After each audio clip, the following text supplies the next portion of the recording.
দর্শক, সরেজমিন বার্তায় আপনাদের স্বাগত। অমৃত সাগর কলার পর এবার জিআই পণ্য হিসেবে স্বীকৃতি পেয়েছে নরসিংদীর আরেকটি জনপ্রিয় সুস্বাদু ফল লটকন।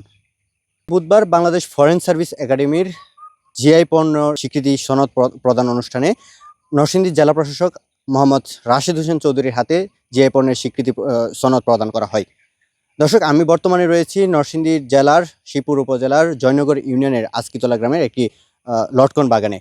এখানে কৃষকদের সাথে কথা বলে যেটি জানতে পেরেছি যে জিআই পণ্য হিসেবে স্বীকৃতি পাওয়ার কারণে এখানকার কৃষক সহ নরসিংদীর সাধারণ জনগণ অনেকটাই খুশি এবং তারা বলছে যে অন্যান্য বছরের তুলনায় এবার বৃষ্টি না হওয়ার কারণে, খরার কারণে লটকন যদিও একটু কম হয়েছে, তবে নিজের এলাকার ফলটিকে আন্তর্জাতিকভাবে স্বীকৃতি দেওয়ায় সরকারকে ধন্যবাদ দিয়েছে এখানকার কৃষকরা।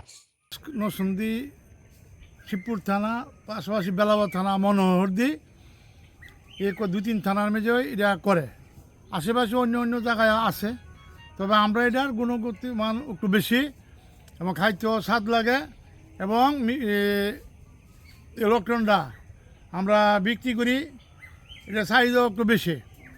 আর এবছর আমাদের খরার কারণে লটকন তেমন নেই, খুবই কম বললেই চলে।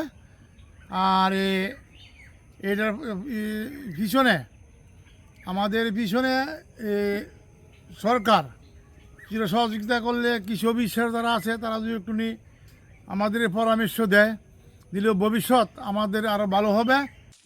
এর আগে 2023 সালের নরসিংদীর আরেকটি পণ্য, নরসিংদীর যে অমৃত সাগর, সেই অমৃত সাগর কলাকে জিআই পণ্য হিসেবে স্বীকৃতি দেওয়া হয়।